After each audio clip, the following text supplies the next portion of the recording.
भारत जोडो यात्रा निमित्ताने राहुल गांधी यांचे चांदवडमध्ये जोरदार स्वागत। चांदवडमध्ये भारत जोडो यात्रा निमित्ताने राहुल गांधी यांची यात्रा सकाळी 10 वाजता कृषी उत्पन्न बाजार समिती येथे दाखल झाली। यावेळी तालुक्यातील हजारो लोक या ठिकाणी जमले होते। माजी कृषी मंत्री शरद पवार साहेब, उद्धव ठाकरे गटाचे खासदार संजय राऊत, नाना पटोले, बाळासाहेब थोरात, चांदवडचे माजी आमदार शिरीष कोतवाल, सभापती कृषी उत्पन्न बाजार समिती चांदवड संजय जाधव, तसेच राष्ट्रीय काँग्रेस पक्षाचे शहराध्यक्ष नंदूआबा कोतवाल, राहुलदादा कोतवाल यांनी माननीय खासदार राहुल गांधी यांचे स्वागत करून सत्कार करण्यात आला। यावेळी खासदार संजय राऊत यांनी भाजपवर आपल्या भाषणात सडकून टीकाही केली, तसेच तालुक्यातील शेतकऱ्यांना बोलण्याची संधी दिली। यावेळी शेतकऱ्यांनी देखील मोदी सरकारवर आपली नाराजी व्यक्त केली। आलेल्या पाहुण्यांचं आपण स्वागत करतोय। मी आदरणीय कोतवाल साहेबांना विनंती करतो की काँग्रेस पक्षाचे ज्येष्ठ नेते, आमच्या सगळ्यांचं प्रेरणास्थान, आमचं धडाडीचं नेतृत्व, या देशाची शान आदरणीय राहुलजी गांधी यांचं स्वागत माननीय शिरीष कुमार कोतवाल साहेब करतील।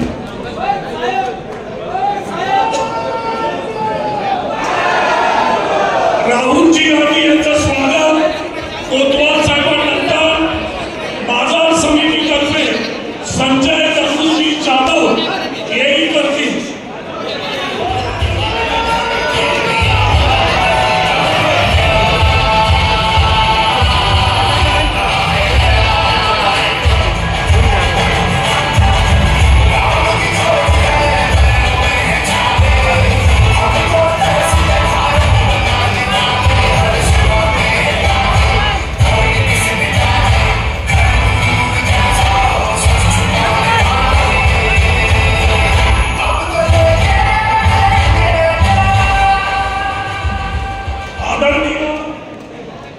कोतवाल साहेब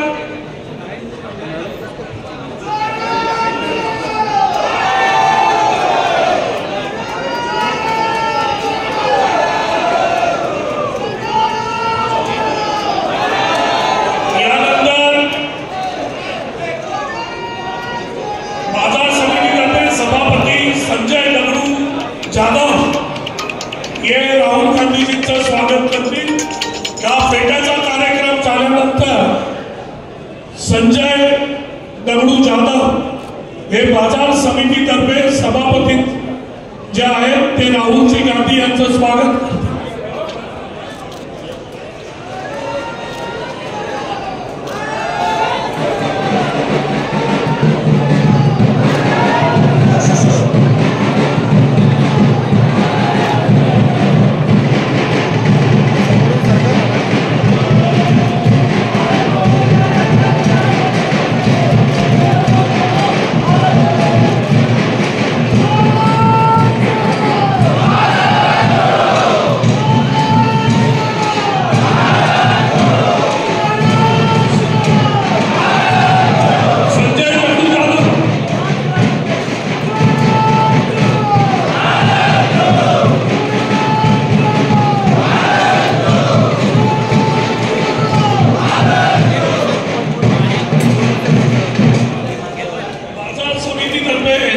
संजय दगडू जाधव राहुलजींचं स्वागत करतायत। यानंतर राष्ट्रवादी काँग्रेसचे नेते, संपूर्ण देशाचे नेते आदरणीय शरदचंद्रजी पवार साहेबांचं स्वागत शिवाजी बाबूराव कासवजी करतील।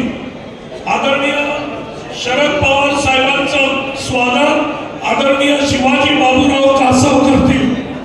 त्यानंतर श्री शिवसेनेचे नेते मुलुक मैदान तोफ आदरणीय खासदार संजयजी राऊत यांचं स्वागत समाधान चामदार व अनवर पठाण करतील। संजयजी राऊत यांचं स्वागत आदरणीय समाधान चामदार आणि अनवर पठाण करतील। यानंतर काँग्रेस पक्षाचे CLP नेते, संपूर्ण महाराष्ट्रातले आदरणीय नेतृत्व बाळासाहेब थोरात यांचं स्वागत अरुण पवार आणि भीमराव जेजुरी करतील। यानंतर राजारामजी पांडवाने सचिव महाराष्ट्र प्रदेश यांचं स्वागत दीपांशु जाधव करतील.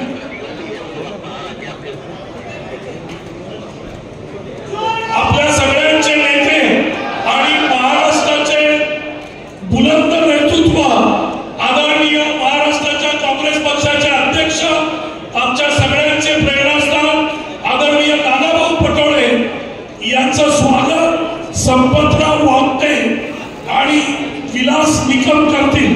आदरणीय नानाभाऊ पटोले यांचं स्वागत संपतराव वागते करतील.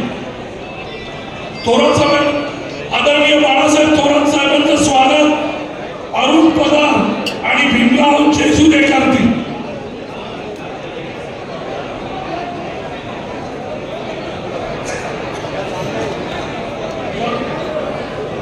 आदरणीय राष्ट्रवादी काँग्रेस पक्षाचे अध्यक्ष माननीय जयवंतराव पाटील यांचं स्वागत. किसान काँग्रेस तर्फे आदरणीय राहुलजी गांधी यांचं स्वागत. परत वाजते. स्वागत समारंभाचा कार्यक्रम आता संपलेला आहे. स्वागत करण्यासाठी प्लीज स्टेज खाली करावा. मी या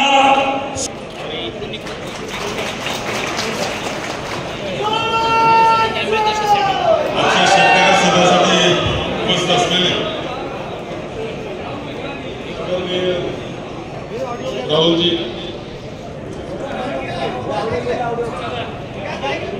आदरणीय शरदचंद्रजी पवार साहेब, येथे उपस्थित असलेले शिवसेनेचे नेते खासदार संजयजी राऊत,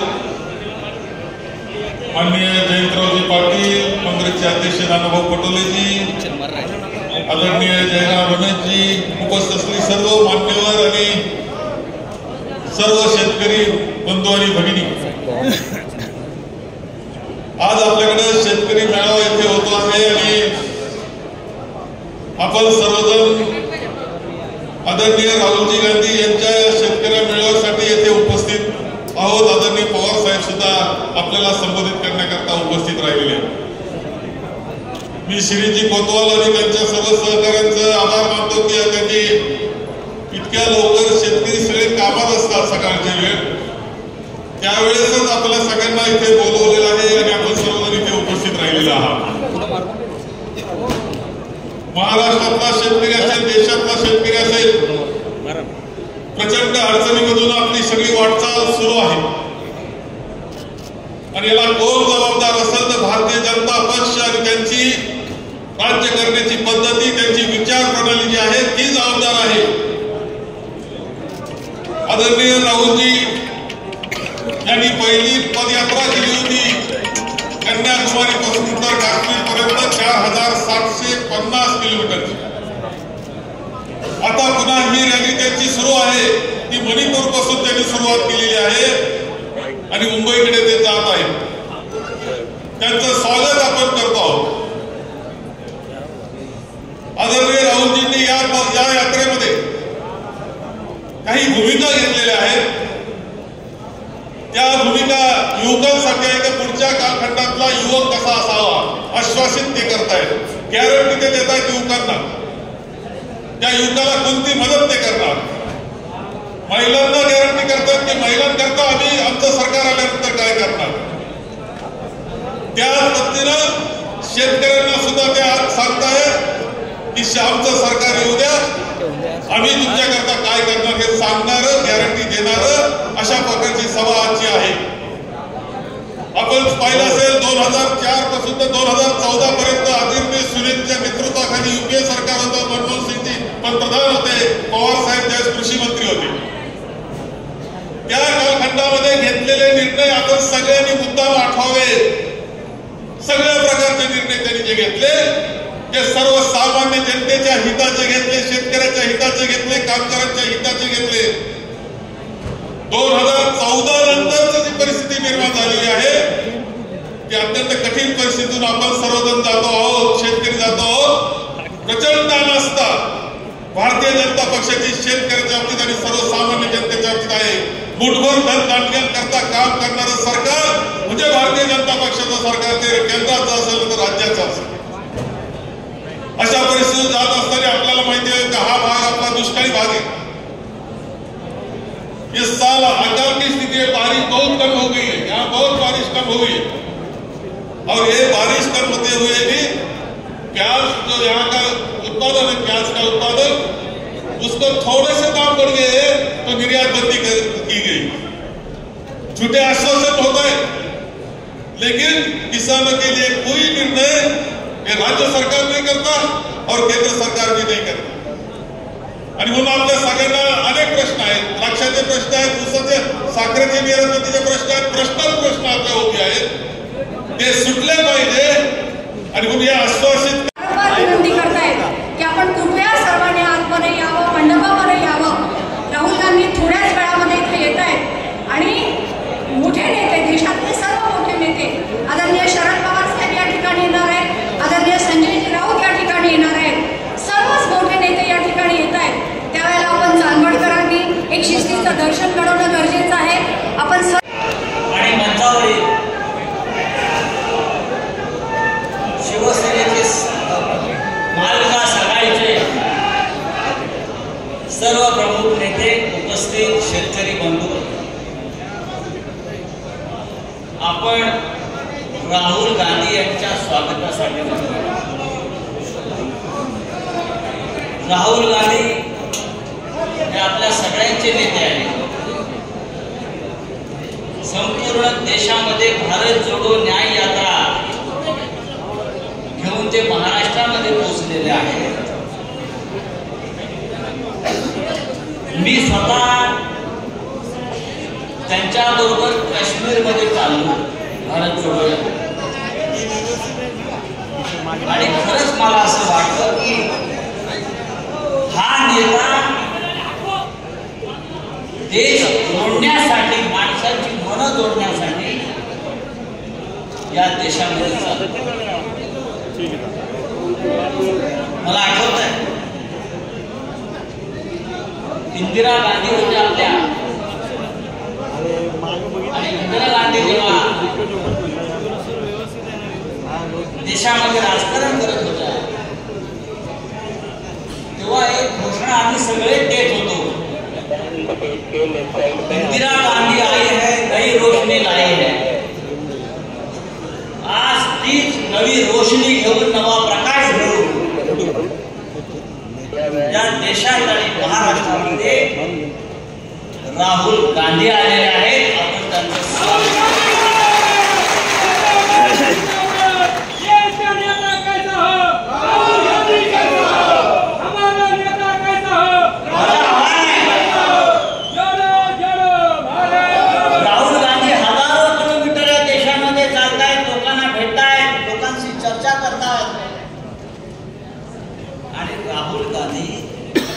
शेतकऱ्यांच्या मन की बात ऐकतायत, स्वतःच्या मन की बात फार कमी बोलतायत. काही लोक फक्त आपल्याच मन की बात ऐकतायत, माझंच ऐका, दुसरं कोणाचं ऐकायचं नाही. राहुल गांधींचं मी पाहतो ते शेतकऱ्यांच्या, कष्टकऱ्यांच्या मन की बात ऐकतायत आणि त्या संदर्भात आपल्या भूमिका व्यक्त करतायत. राहुलजी महाराष्ट्रात आलेले आहेत. राहुल गांधी आता 2 दिवसात मुंबईला पोहोचतील, महाराष्ट्राच्या राजधानीत पोहोचतील. तिथे त्यांचं भव्य स्वागत केलं जाईल. पण या देशामध्ये मोदींसाठी, अमित शहासाठी ज्या प्रकारे भाड्याने लोक आणावी लागतात, तशी या भारत जोडो यात्रेमध्ये, भारत जोडो न्याय यात्रेमध्ये चालण्यासाठी, सभेसाठी भाड्याने लोक आणले नाही. लोक स्वतःहून येत आहेत, लोक स्वतःहून चालत आहेत, लोक स्वतःहून आपले विचार मांडतात. आणि हीच आपल्या देशामध्ये परिवर्तनाची नांद. आपण चांदवडला आहोत. चांदवड ही कांदा नगरी आहे, कांदा नगरी. पण या कांद्यानं शेतकऱ्याला आज पूर्ण रडवलेलं. या देशामध्ये, या महाराष्ट्रामध्ये गद्दार आमदार आणि खासदाराला भाव मिळतो 50-50 कोटी रुपये. बरोबर ना? आमदार खासदाराला गद्दाराला 50-50 कोटी रुपये भाव दिला जातो, पण शेतकऱ्याच्या कांद्याला भाव मिळत नाही, शेतकऱ्याच्या मालाला भाव मिळत नाही. आणि देशाचे पंतप्रधान स्वतःला विश्वगुरु समजतात, जगामध्ये मोठ्या मोठ्या गोष्टी करतात आणि या देशातला शेतकरी मात्र धन्यवाद. ही अत्यंत गंभीर गोष्ट आहे. बेरोजगारीच्या गोष्टी करतात हटवण्याच्या. 2 कोटी लोकांना रोजगार ही मोदीची गॅरंटी. पण कांदा निर्यात बंदीमुळे कांद्याशी संबंधित 25 लाख लोक या महाराष्ट्रामध्ये बेरोजगार झालेले आहेत. कांदा उद्योगाचं 20,000 कोटी रुपये नुकसान झालं. नाशिक, धुळे, सोलापूर, नगरला याचा मोठा फटका बसला. फक्त कांदा नाही तर कांद्यावर अवलंबून असलेला ट्रान्सपोर्ट व्यवसाय, शेतकरी, व्यापारी, निर्यातदार, मजूर, ट्रान्सपोर्टर भिकायला लागलेला आहे. मध्यंतरी देशाचे पंतप्रधान इथे आले नाशिकला आणि त्यांनी कांदा आंदोलकांना अटक करून नजर कैदेत ठेवलं. हे आमचं शेतकऱ्यांच्या विषयीचं धोरण आहे. असे पंतप्रधान या देशामध्ये कधी काळी जय जवान जय किसान हा नारा आपण म्हणवला होता, हा नारा आपण दिला होता. पण या देशामध्ये आज किसान आणि जवान दोघांची अवस्था खराब आहे. काश्मीरच्या सीमेवर जवान मरतो आहे आणि देशामध्ये सर्वत्र किसान मरतो आहे. ही या प्रधानमंत्री मोदीची गॅरंटी आहे. आणि म्हणून आपल्याला सगळ्यांना या देशाला उज्ज्वल भविष्याची गॅरंटी देण्यासाठी राहुल गांधी एक यात्रा काढली. राहुल गांधी एक संघर्ष करत आहेत. त्या संघर्षाच्या यात्रेमध्ये आपण सगळ्यांनी सहभागी व्हायला पाहिजे. महाराष्ट्रामध्ये महाविकास आघाडी ज्या 3 पक्ष सांगलेले आहेत, या 3ही पक्षांनी ठरवलेलं आहे. त्यात वंचित बहुजन आघाडी आंबेडकरांची आहे. आम्ही सगळ्यांनी ठरवलेलं आहे की हा जो संघर्ष या देशामध्ये हुकुमशाहीच्या विरुद्ध सुरू आहे, त्या संघर्षामध्ये आपल्या सगळ्यांचे योगदान असायला पाहिजे. हा आपला कांदा शेतकऱ्याला भाव मिळत नाही, पण काही भारतीय जनता पक्षाच्या नेत्यांनी कंपन्या स्थापन केल्या. त्या कंपन्यांचं मूळ गुजरातमध्ये आहे. आमचा कांदा खरेदी करायचा आणि गुजरातच्या माध्यमातून चढ्या किमतीला विकायचा, अशा प्रकारचा गुजरात पॅटर्न या कांद्याच्या बाबतीमध्ये सुरू आहे. आणि या महाराष्ट्रातल्या शेतकऱ्याला भिकेला लावले. हे कोण व्यापारी आहे कांद्याचे, ज्या इकडल्या शेतकऱ्यांना शोधायत काढतायत. अमित शहानी सांगायला पाहिजे या कंपन्या कोणाच्या आहेत की आमच्या शेतकऱ्याकडून कांदा घेऊन स्वस्तात तिथे बाहेर दिला जातो. या देशामध्ये सध्या एकच गॅरंटी आहे नरेंद्र मोदीची, ती म्हणजे फक्त आम्हीच खाऊ, शेतकऱ्याला खाऊ देणार, शेतकऱ्याचा चुलीत पिटू देणार नाही, शेतकऱ्यांच्या मुलाबाळांना रोजगार मिळू देणार नाही. आणि हे चित्र आपल्याला बदलायचं असेल तर आपण सगळ्यांनी एकत्रितपणे या ऐक्याची वज्रमूठ आपल्याला दाखवावी लागेल. आणि उद्याच्या लोकसभा निवडणुकीमध्ये या देशाची सूत इंडिया आघाडी. आणि मला खात्री आहे राहुल गांधी यांच्या भारत जोडो यात्रेला ज्या प्रकारचा प्रतिसाद संपूर्ण महाराष्ट्रात देशात मिळतोय, हे परिवर्तन झाल्याशिवाय राहणार नाही. भारत जोडो यात्रे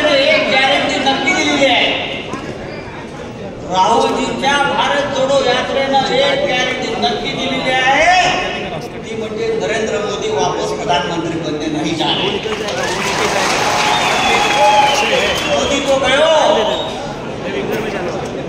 अमित शाह भी गया, सब चोर और लफंगे गए। ये गारंटी है भारत जोड़ो यात्रा, भारत जोड़ो न्याय यात्रा के लिए। और फिर एक बार छत्रपति शिवाजी महाराज की भूमि पर राहुल गांधी जी का स्वागत करता हूँ और मैं उनको कहूँगा आपके पूरे संघर्ष यात्रा में महाराष्ट्र आपके साथ रहेगी, मां विकास आघाड़ी आपके साथ रहेगी। जय हिंद, जय महाराष्ट्र।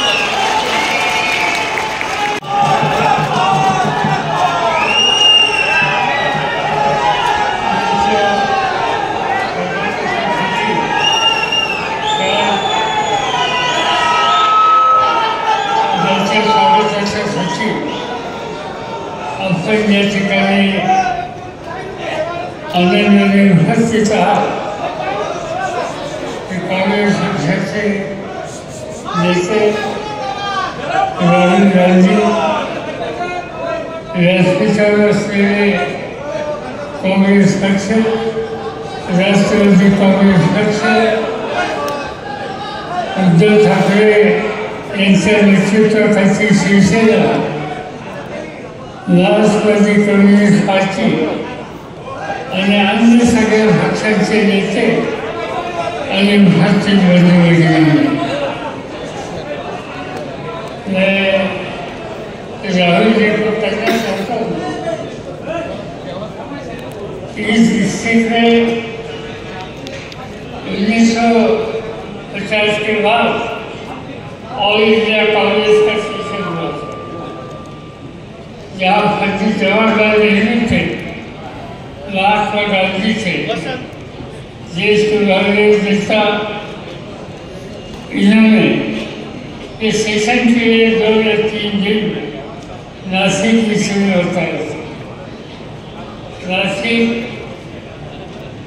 महात्मा गांधी, पंडित जवाहरलाल नेहरू, इनकी विचारधारा को स्वागत करने वाला डिस्ट्रिक्ट है और साथ साथ बहुत से बड़ी आबादी खेती में दिलचस्पी लेने वाली आबादी है। यहाँ के जो फसल है, चाहे प्याज हो, चाहे अंगूर हो, चाहे गेहूँ हो, मेहनत करके देश की भूख की समस्या खत्म करने के लिए यहाँ का किसान उसमें खून और भस्से न देता। और आज वही किसानों की स्थिति बड़ी गंभीर हुई है और जिससे कारण आज देशाचे राज्य सत्ता ज्यांच्या हातामध्ये आहे त्याला शेती आणि शेतकरी याच्या संबंधीची व्यक्तीची सुद्धा असणार नाही। मला आठवतं डॉक्टर मनमोहन सिंग यांच्या सरकारमध्ये आम्ही जो काम करत होतो आणि एके दिवशी याच चांदोरला माझी सभा होती आणि याच्या नंतर माझ्याकडे संदेश आला की दिल्लीच्या पार्लमेंटमध्ये कांदा या विषयावर चर्चा होणार आहे। इथून मी सरळ दिल्लीला गेलो। दुसऱ्या दिवशी पार्लमेंटमध्ये आज ते सत्यच आहे तर भाजपचे नेते गळ्यात कांद्याच्या माळा घालून श्रद्धांजली आले आणि कांद्याचे भाव फार वाढले, आम्हाला जगणं मुश्किल आहे या प्रकारच्या प्रश्नाचे त्या ठिकाणी केले।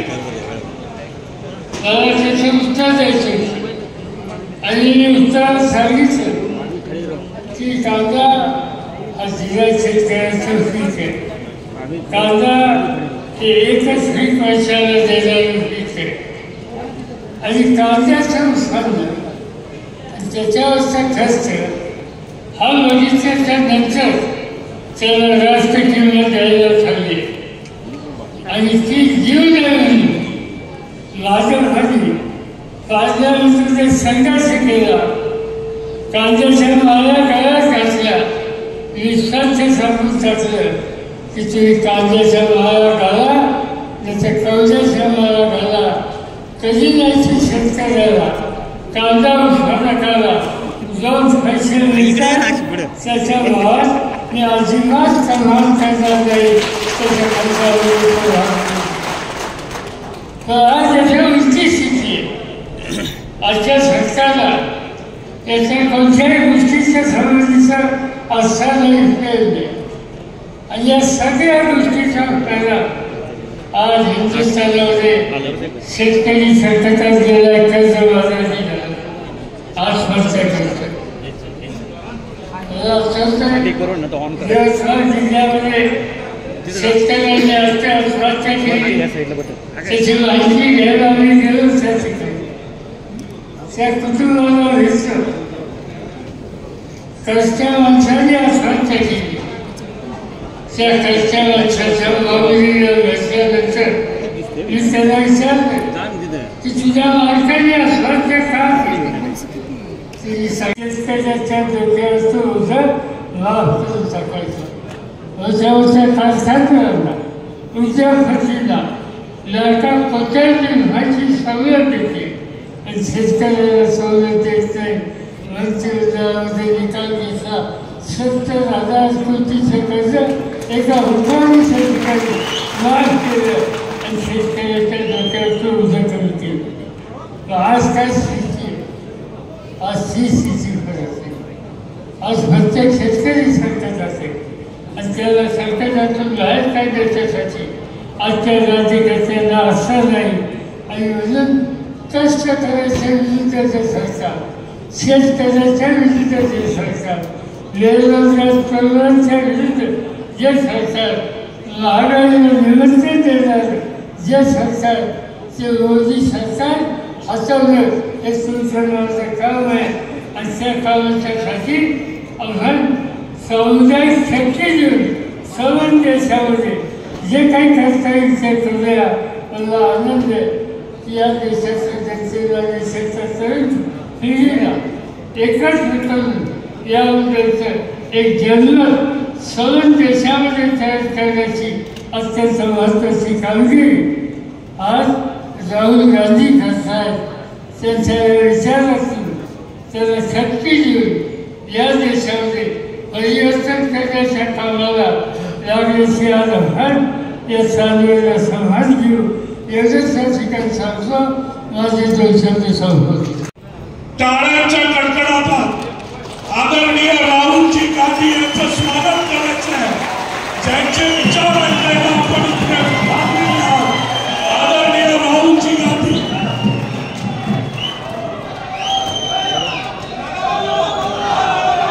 राम मंडळी,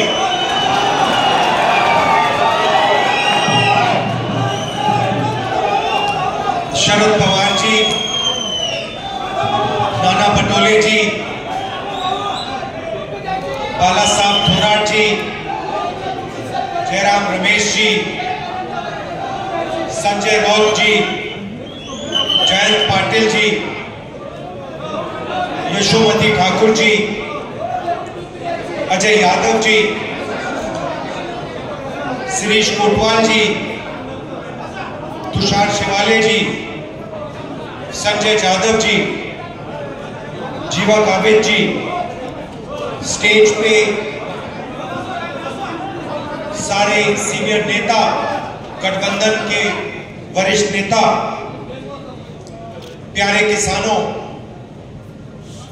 भाइयों और बहनों, प्रेस के हमारे मित्रों, आप सबका यहाँ बहुत बहुत स्वागत, नमस्कार। यहाँ पे सबसे बड़ा मुद्दा प्याज के दाम का हैगा। नेशनल मीडिया में आपने इसके बारे में कोई डिस्कशन देखी? नहीं दिख सकता। सबसे बड़े मुद्दे किसान के मुद्दे, बेरोजगारी, महंगाई, अग्निवीर। मैं 4000 किलोमीटर कन्याकुमारी से कश्मीर चला और 6000 किलोमीटर मणिपुर से महाराष्ट्र तक, और लाखों लोगों से मिला हूं और हजारों से मैंने बात की। देश में 2-3 मुद्दे हैं। सबसे बड़ा बेरोजगारी, दूसरा महंगाई, तीसरा भागीदारी, हिंदुस्तान का धन किसको मिलता है, कौन से वर्ग को मिलता है, किसानों की समस्या, ये मुद्दे हैं। मगर अगर आप टीवी देखें, मीडिया में देखें, इन मुद्दों के बारे में आपको कोई डिस्कशन नहीं दिखेगा, टीवी पे कभी नहीं दिख सकता। बॉलीवुड की बात होगी, मोदी जी को 24 घंटा दिखाएंगे, कभी वो समुद्र के नीचे चले जाएंगे,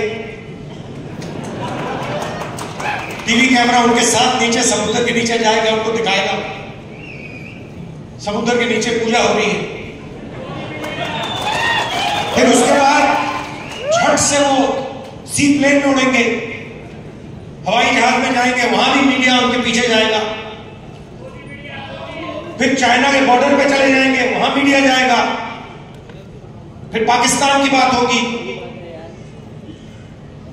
कोविड आएगा तो फिर थाली बजवाएंगे, सबको एक साथ नचाएंगे। कोविड फैलता जा रहा है, प्रधानमंत्री हिंदुस्तान की जनता से कह रहे हैं मिलकर थाली बजाओ, और मीडिया उसको 24 घंटे चला रहा है। तो मीडिया का काम देश के जो युवा हैं, देश की जो जनता है, उसका ध्यान इधर उधर करने का। किसके लिए करते हैं?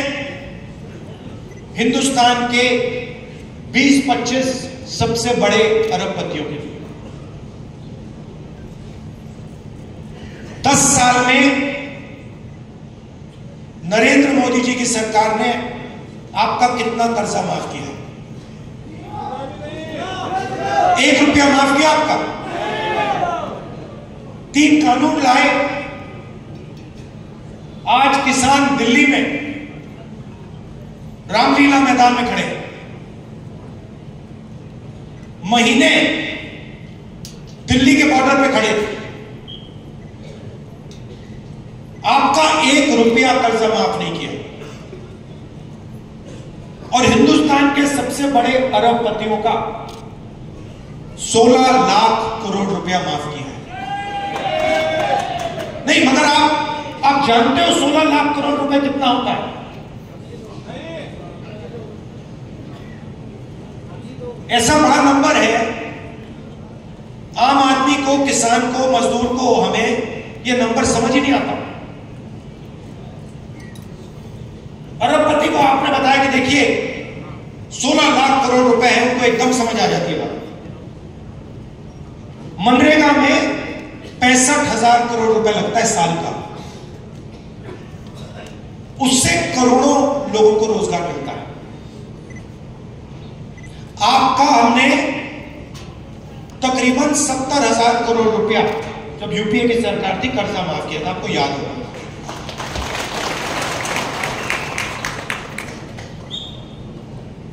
$16 लाख करोड़ का मतलब 24 साल का मनरेगा, मतलब 24 बार अगर हम आपका कर्जा माफ करें, उतना कर्जा नरेंद्र मोदी जी ने 20-25 लोगों का माफ किया। आपका एक बार हमने किया, बीजेपी ने एक बार नहीं किया। और जितना आपका माफ हुआ था, अगर आप उसको 24 बार करें, उतना उतना नरेंद्र मोदी जी ने 20-25 लोगों का माफ किया।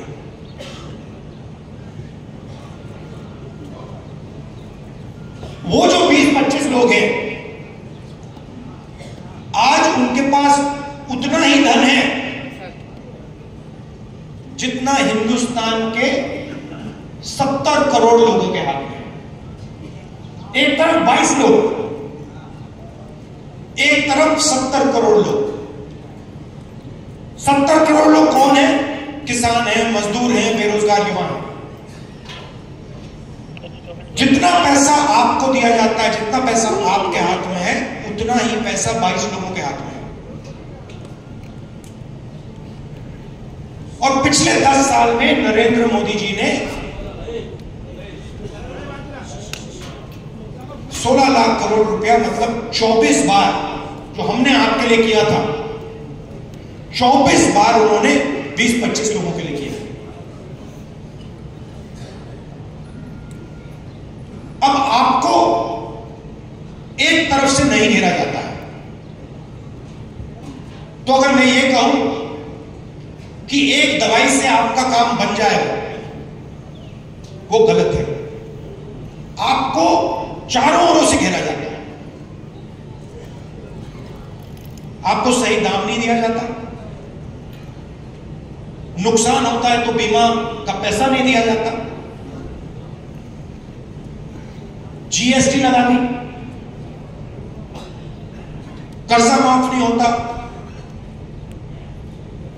तो अगर मैं यहां कहूं कि भैया हम आपके लिए एक काम करेंगे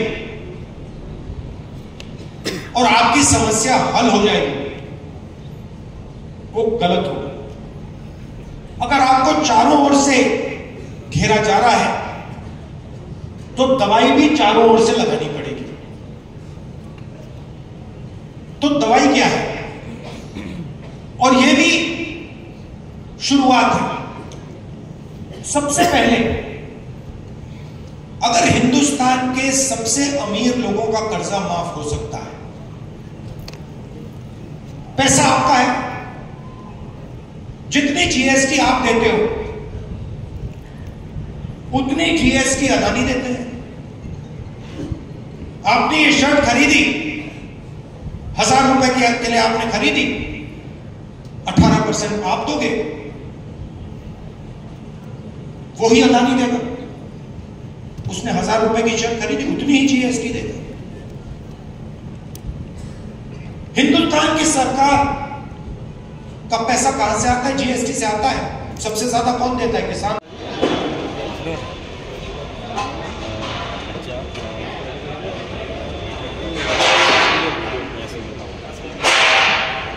आजच्या संवाद भारत जोडो न्यायात्रेच्या निमित्ताने आमचे नेते राहुलजी गांधी यांनी चांदवडच्या शेतकऱ्यांशी संवाद साधला। संवाद साधण्याचं कारण देखील असं, 10 वर्षापूर्वीचा जर विचार केला, मनमोहन सिंगांचं सरकार असताना 350-400 रुपये याला कुठली खताची गुणी मिळायची, 150 रुपयाला सुपर फॉस्फेटची गुणी मिळायची। आज सुपर फॉस्फेटची गुणी झाली 650 रुपये।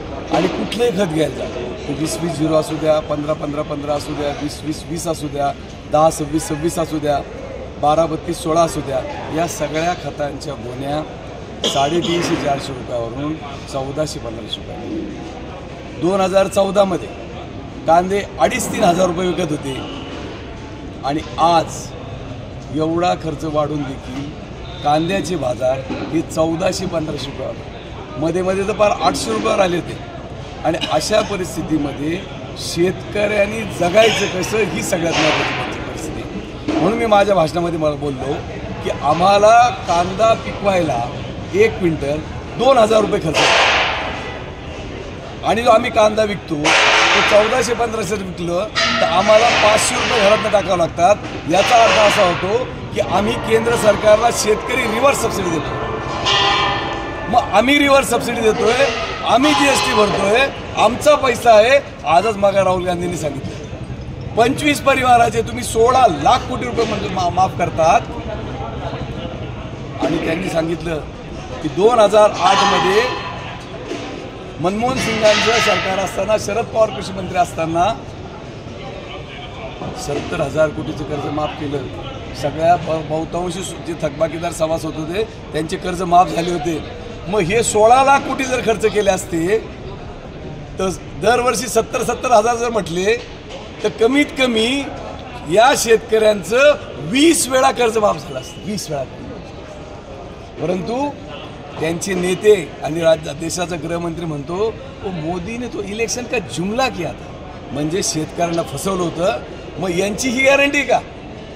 निवडणुकीत शब्द द्यायचा आणि निवडणूक संपल्यानंतर म्हणायचं तो जुमला था. म्हणून माझी तुमच्या माध्यमातून सगळ्या मतदार बंधू भगिनींना विनंती आहे, या खोटारड्या भामट्या भारतीय जनता पक्षाच्या उमेदवाराला आपण मत द्यायला नको, अशी माझी आणि तुमची कदाचित सगळ्यांची मानसिकता असेल. खरं खोटं अशी परिस्थिती आहे. तर बोलण्यासारखं सांगण्यासारखं फार आहे. ही जी गॅरंटी म्हणताय ना, यांनी तुम्हाला 15 लाखाची गॅरंटी दिली होती, झाली का? नाही. यांनी तुम्हाला 2-2 कोटी नोकऱ्या दरवर्षी त्यांची गॅरंटी दिली होती, झाली का? अरे हे दिलेले शब्द पूर्ण करू शकत नाही ते आता पुढच्या निवडणुकीत येण्यासाठी आज काही बोलतील, खोटं बोलतील. नोटबंदी केली, शेतकऱ्यांच्या खिशातला पैसा गेला. मागच्या वर्षीपर्यंत जो शेतकरी हातामध्ये 1,000-2,000 रुपये घेऊन फिरायचा, आज त्याच्या घरात 100 रुपयाला महाग आहे.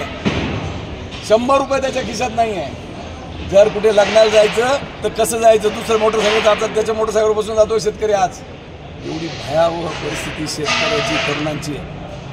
देशामध्ये बेरोजगारीचं प्रमाण 47% गेलेलं आहे. मग तुम्ही कसली गॅरंटी देता?